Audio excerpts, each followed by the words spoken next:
Good morning. Good morning. This is I, Richard, once again, back from Nicaragua.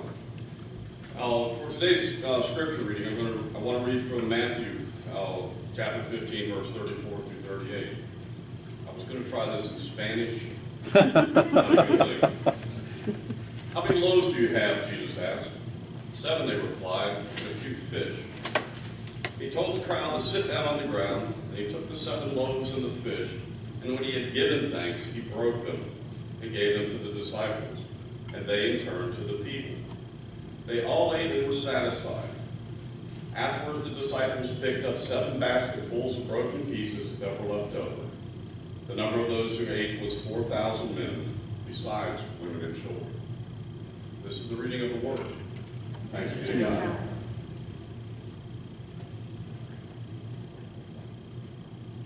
The message in that little piece of scripture caught me differently when I read this about a week ago.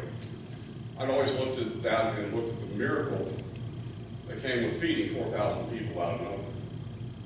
But then it struck me very, very heavily this time that what Jesus did in his first question was ask, what do we got? And then that got me thinking about our adventure in Nicaragua this year, some of the things we did, and what we were able to accomplish. But before I get into that, I do want to make a special plea to each of you. If you haven't seen it on the news or know anything, because it hasn't covered heavily, Nicaragua is in the midst of what essentially is a civil war. Daniel Ortega is taking over strict totalitarian rule and is in the process of shutting down any protest with violent armed means. They have killed 310 people since May, all of them peaceful demonstrators, because the only people in Nicaragua that have guns are the army. And so Ortega is not being a nice guy in that regard. With that, we'll move on to the presentation for today.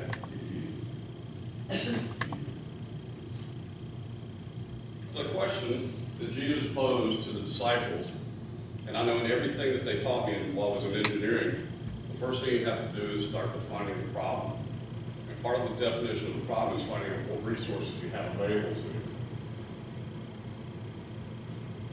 But first thing is I want to give a special thank you to this church for the support, spiritual prayers, financial assistance, all the things that go into financing this mission for us to be able to have an impact in Nicaragua. It's an incredible gift that y'all give to me and to the rest of the team that goes to Nicaragua. Also, the other groups that have contributed heavily were the Houston District of the North Carolina region, of course, Upper Memorial, First Christian Church Winterville, First Christian Church Washington, First Christian Church Greenville, South Carolina, First Christian Church Farmville, South Bay Hospital, maybe, I don't know. All these contributed time, support, resources to help this group make the journey to Nicaragua this year. And this year was a typical mission. We had a construction group and a medical group. You can imagine something. The medical group offered medical treatment to people in Nicaragua. There's nothing unusual about that. It's kind of part of the expectation of the mission trip. The construction group this year, though, was totally different. It was something I've never experienced before, and it has had an everlasting effect on the way I look at a lot of things I'm involved in. But we were there to provide assistance to local villages on a couple of different projects that they were working on. One of them was actually providing water reservoirs for local farmers. And you know, if you remember my past adventures, we've dug latrines and building foundations. Well, this year we dug irrigation ponds to be able to hold water up near the top of the mountain that is used to irrigate the coffee crop. And we also supplied water shelters for local villagers. And that's the part that struck me so heavily. We'll get it, kind of the opportunity to show you a great deal about that. From North Carolina, we had from Washington, Deborah Ainsworth, Doug Barrow from Farmville, Richard Law, Billy and Brenda Lovick from Farmville also, Josh Walker, Rebecca Thomas, Vicki Thomas, Bobby Wells, all of them from Farmville. Ethan Camp, John Camp, and Malachi Camp, his family, Meredith family, all came from Greenville, South Carolina, and joined us on the trip. And from Ohio, some guy named John Richardson, who used to be our regional moderator, and Janine Richardson, his wife, accompanied us again. So that's kind of the team that we had. So where did we go? And what did we do? As normal, we fly to Managua, and then we travel to another city, and this year again we staged from Matagalpa. When we arrived in Matagalpa, again it was the anniversary of the birth of their city, and so they were celebrating. And it's a marvelous celebration to witness, with thousands of people out in the streets, vendors selling this, that, and everything, people riding horses up and down the streets. It's an incredible sight. The village we worked in was a little village called El Mango. And I don't know how many of you have had the opportunity to enjoy mangoes. If you haven't, they sell them in the stores, and normally they're just a very good, lightly flavored fruit, lots of fiber, a good sweet flavor. But that's essentially the entire village right there. That building was the house of the community leader, and the little brown building there behind the bus is the school, community building. That's where the clinic was held, and where all the functions that went on during the course of the week. That bus became quite an item. This year is the first year that we had rain. The dry season, normally in Nicaragua, this year it rained every day. The last day that we were there, we were going up the hill, up the mountain to get to the village, and it rained so much, the bus lost traction going up the hill, and we started sliding backwards. There's no sensation that words that you could normally use in church can be used to describe what that sensation feels like. But unfortunately, the driver stayed incredibly cool and calm, and he was able to guide us to a stop. And then a villager coming down the road in a little bitty Toyota pickup pulled that thing up the mountain. So, it's just, I didn't believe I was sitting in the front seat, so I got to see it all up close and personal. I still can't believe that Toyota pickup pulled that thing up the hill. In the clinic, they treated over 300 patients over the course of the week. Again, in the rain and the cold, the highest temperature was 85 degrees, and it rained every day. We're up on the tops of the mountains, and with the wind blowing, it wasn't the most comfortable when you're outside. On top of the 300 patients, they also distributed well over 400 family medical kits, which I've described in the past. It's got all the stuff that you've got in your medicine cabinet at home.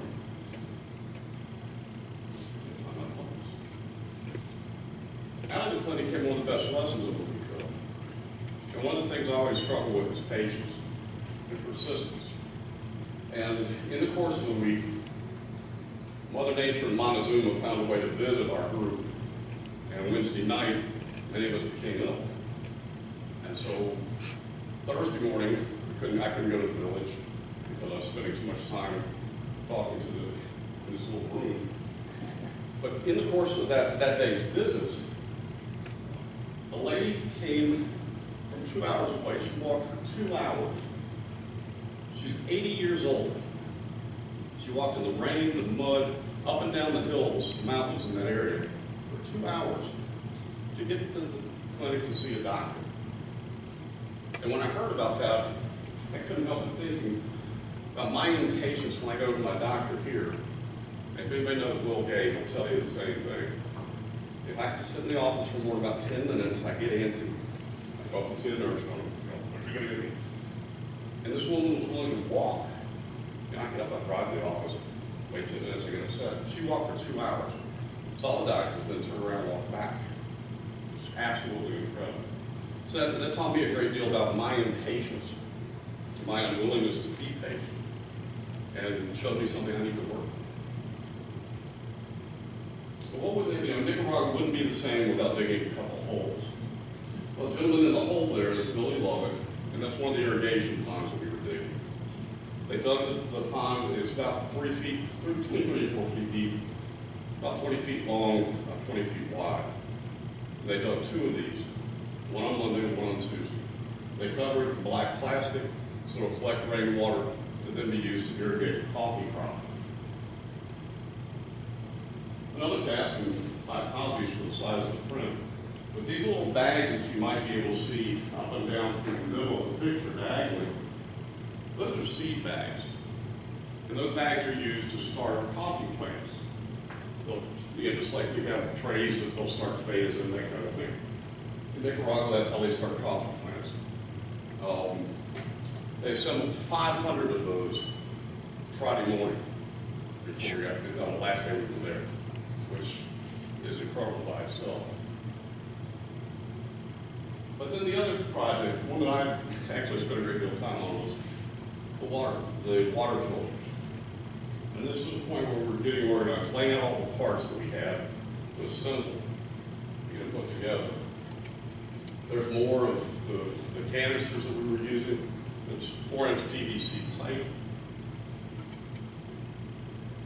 At this point, I'll refer back to the scripture because this is where it becomes important, at least for me anyway.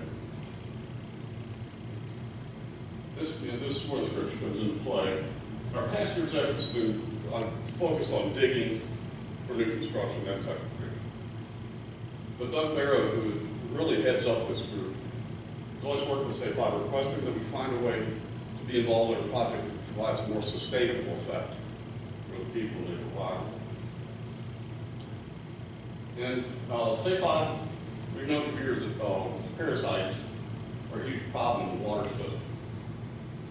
So they came up with an idea where we could start building water filters to give the individual families, to give them an opportunity to have clean water. So Doug kept asking what can we do to help with that, and they finally went in and said, well, let's try and see what we can do. So what did we have? We didn't have anything here. We sure as heck couldn't take it to Nicaragua. But, you remember this guy?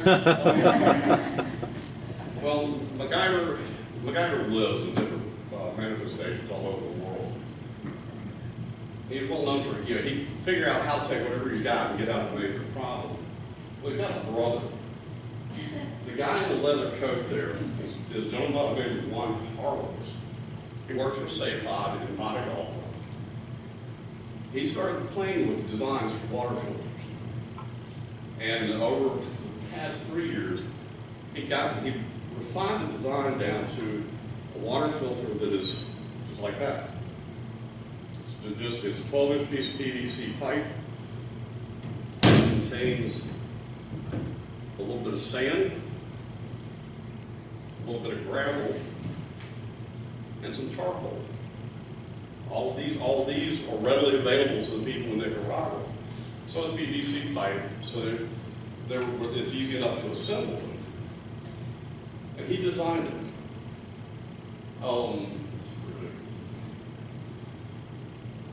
He submitted, each time he came up with a design, he had to submit it to the Ministry of Health, this organization called Mensa.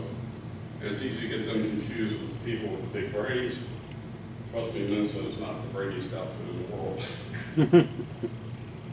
But this filter that he finally ended up with will reduce the contaminants in the water, filtering out 99.5% of all biological and chemical contaminants, which is remarkable. Because that's about equal to some of the finest filters you can buy in the United States. And this is a lot less expensive. But each water filter is composed of one foot piece of 4-inch PVC pipe, 2 end caps, 1 set of connectors, 4 inches of sand, 4 inches of gravel, 4 inches of charcoal. And you just kind of pack it in there. You put a screen on the outlet side and a sponge on the inlet side as additional filters. And you just start slapping them together.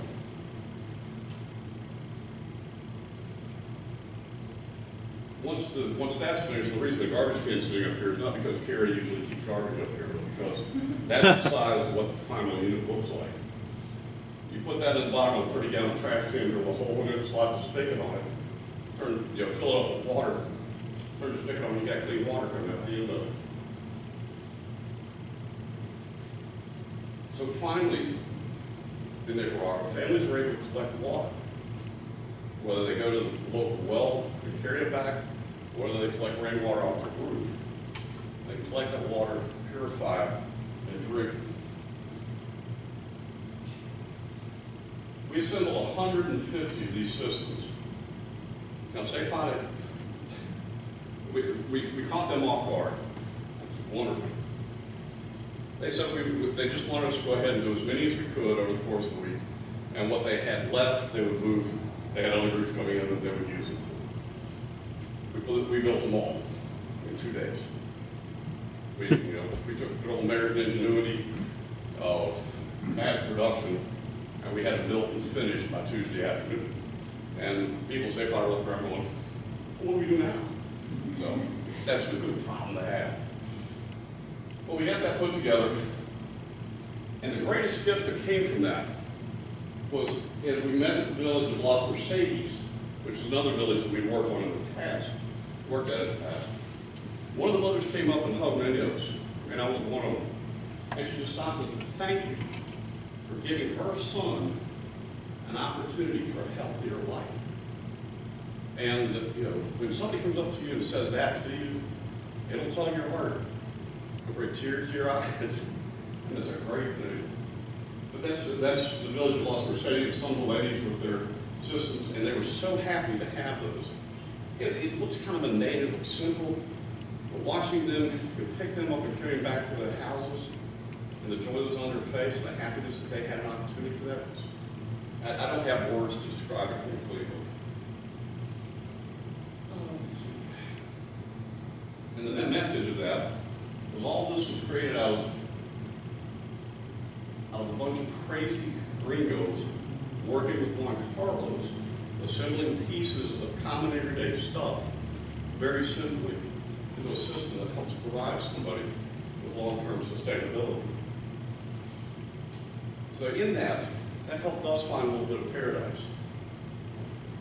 That understanding of the beauty of God's gifts that lie in us, using the simple things that we have to give to others and make their lives better. Even the simplest of things. One of the things that happened over the course of the week with it raining was the fact that we were in the mountains, so the sun was always in different places. I've never seen a rainbow at 9 in the morning. This normally doesn't happen. But as we were driving up to the mountain on the first day, it was raining just a dreary, ugly Monday morning. When we crested the mountain, we could look over to the next valley, and there was a rainbow in the west. And the light was so bright from it that the entire floor of the valley was lit up with the colors of the rainbow. When you see the greens of the forest, the jungle, suddenly reflecting the yellows, blues of the rainbow, just absolutely incredible. Unfortunately, I couldn't get around to be able to get a picture of it, but it was stunning just to see the brightness of those colors in that place. But that was one of the gifts that God gave to us. It was a very simple thing. And so I know that in my case, I tend to look at things, I tend to make them overcomplicated. I start looking I think I know how to solve it, and I overcomplicate the problem. But I've been learning for 40 plus years. You think I've learned by now. If we take a simple approach, try to keep it simple, oftentimes those gifts are the most meaningful. And at that, the people finally said, "Amen." Amen. That last picture is the Hoyo, not Hoyo, I forgot the name of it. Anyway, the last day they take us to a little resort. It's a collapsed volcano. It has this beautiful lake on it. The flowers there, they're absolutely tremendous. It's God's way to say to us, "Hey, we're coming down and taking that time to help us people in Nicaragua." And with that, I thank you for the time. And again, I thank you for your support, the prayers, the offerings, everything. It's a great thing. If you get the opportunity, I encourage you again to take it. Do it. It will change your life forever. Thanks.